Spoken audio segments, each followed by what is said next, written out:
what were just your expectations? We're coming from a 167 billion kwacha right. 2023 national budget. What were your expectations before the budget was presented? Yeah, so for me, the general expectation wasn't really that high. Like I told you, I'm a numbers guy. What has been happening in Zambia for the past 2 years? One of our biggest sources of revenue, which is, tax generation from ventures such as mining, right?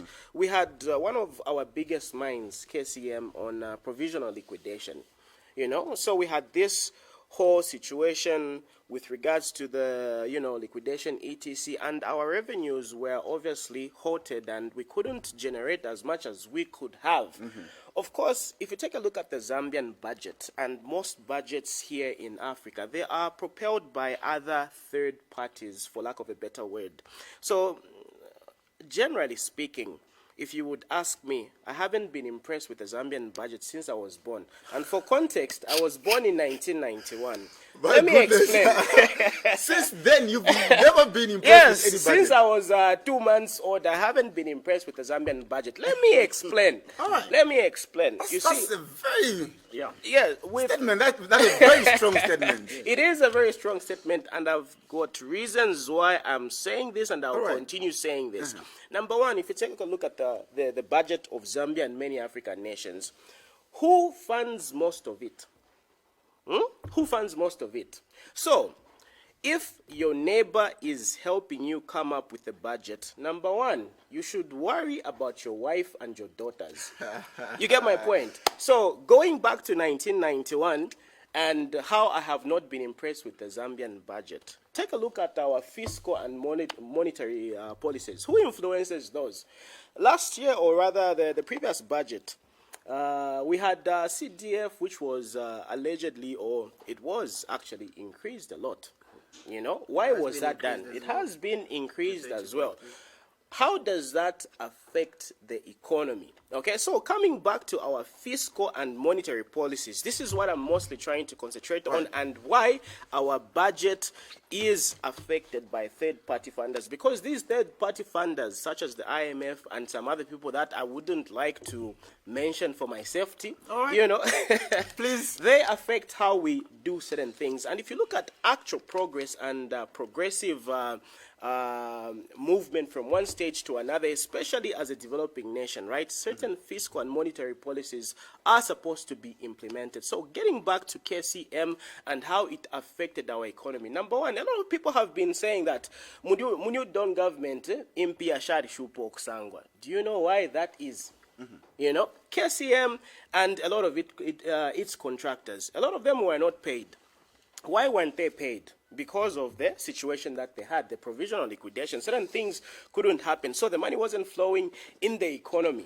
As a trickle-down effect, everybody, we have been affected. You get my point? Because these big contractors play a crucial role with regards to disseminating money in circulation in society. Now, if you take a look at CDF, of course, I'm so happy that CDF is here, but CDF is not really going to have that big of an impact with regards to driving the economy to the level where we want our economy to be. Because if you look at the people who mostly collect CDF, I mean, I don't really want to look down on anyone, right? But if you look at driving the economy, it's very unlikely that we are going to really, really profoundly develop as a nation from CDF. Even if they increase CDF to $200 million, it's not really going to be a crucial. But when we talk about CDF, if you look, you said you're a numbers guy, eh? If you look at quite a lot of constituencies, quite a lot of development that has come to the schools, to the places and whatnot. Talk about clinics, talk about police stations, talk about the schools as well. There are quite a number that have been implemented through the CDF. Yes. Despite even the workers coming from the CBD, from other companies that are not within the actual places. So, don't you think the CDF has really come in handy to bring development to also come in and also educate quite a number of people. Because if we've seen, let's look at the free education that has Right. come about. The free Right. education came in handy, and also quite a number of schools that have been opened through the CDF and whatnot. So right now, I remember yesterday you were speaking to Kunda on yesterday's show, and she said we're almost clocking to 3 billion. Is it 3 million? No, yeah, 3 million children who have gone back to school and who are in school at this particular moment. So don't you think it has really come in handy, especially the increase of the CDF to that particular amount of money? I feel personally that the CDF has come in quite handy, and it has helped quite a lot of Yes. of places when it comes to schools and whatnot. Do you remember that Monawasa managed to have the budget funded by local sources, and this is when funders pulled out? That's a question to it. I think you are commenting on that. Maybe Of course, that's a game that they play. You know, this is a game of power. So if we get, or rather get to raise money domestically, we're going to see a lot of, influential organizations pull out, because they're not going to be able to determine our fiscal and monetary policies. Okay, so taking a look at how we got to this state here in Zambia, a lot of people talk about privatization, etc. when I grew up from the Copper Belt, For those of us who grew up on the Copper Belt, we were there when things were actually functional, where the government would collect rubbish, bins, etc. Everything was clean. Yeah. Street lights, just 1 second it's off. Exactly. They'll come and fix exactly. So when privatization happened, right, of course there were a few proponents that were in charge of this particular situation to happen because they had interest. And then we lost out as a state. We lost out as a nation because all our power has been sort of, strained, and we no longer have that specific power. Coming back to your question, boss, you did talk about CDF and, the importance and the key role that it has played. Of course, it has played a key role. And the effects of the current CDF, they're not going to be seen anytime soon, my brother. They're going to be seen in the next 20, 30 years when these people that are getting free education are going to be old enough to participate in our economy, okay? So if you take a look at CDF is actually an expense on its own. Number one, when you build schools and you give free education, you need to pay the teachers. Yeah. You get my point? These hospitals, you need to pay the staff. health personnel, You also need to procure the medications, etc. Equipment. So it is an expense on an expense, but it is a progressive expense due to the fact that long term, long term, it's going to have profound effects. But as a nation, a strategic thinking nation, we have to have very tactical maneuvers that are going to cater for the current situation, the long-term situation, and the overall long-term situation. So coming back to the issue of our current situation, how are we going to improve the lives of many Zambians? What things are being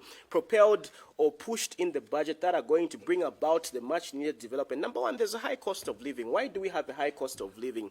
Because something which is very basic and which is a necessity is fuel. How are we going to procure cheaper fuel? Do we have a lot of pipelines that are being set up? Do we have our own system of purifying, or rather refining our own, let's say, crude oil, etc. Those are the things that really matter now and that are going to bring about short-term type of results. Of course, there were progressive things in the budget.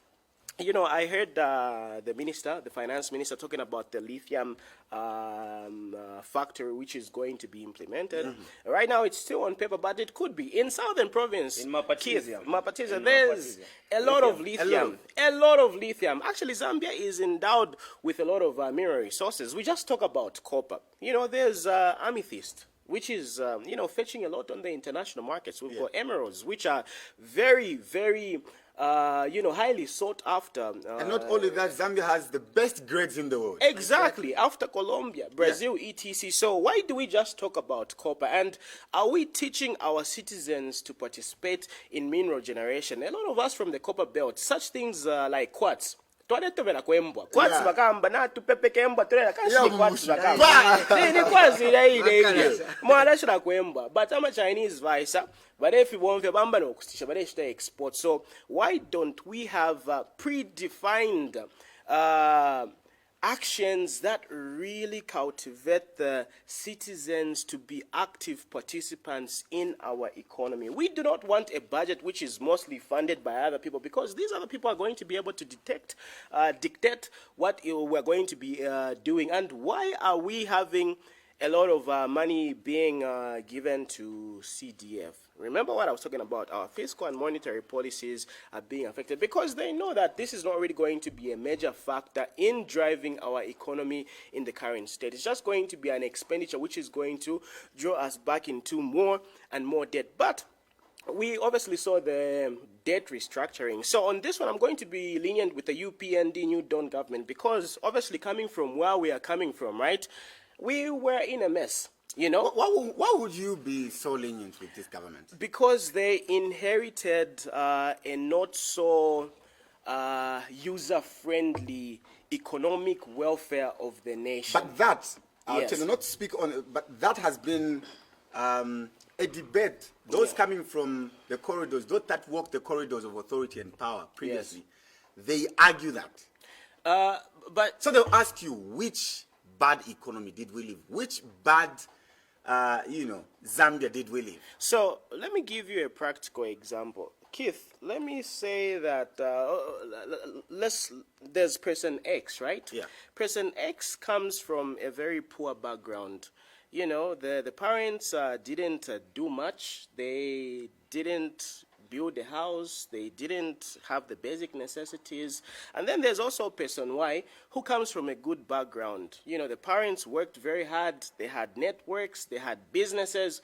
Who do you think is going to have a better chance of having a better life in a short-term period of time? Obviously, the one who's coming from a background which is better, because the odds are not, they're not against them. Yeah. This is the same thing with the budget. If you inherit, with the overall economic welfare of the nation, if you inherit a nation which is in shambles economically, right, obviously you're not really going to make a lot of progressive movement as fast as you can, because number one, you have to seal the holes that are causing your ship to sink. In order for you to start using precious energy to seal these holes, right, it's going to obviously affect you in the long term. It's going to cost you. You're not going to make as much progress as you would have loved. So this is one of the reasons why I also recommend the New Dawn government, because they have had, debt restructuring talks that have been successful. Of course, China and some other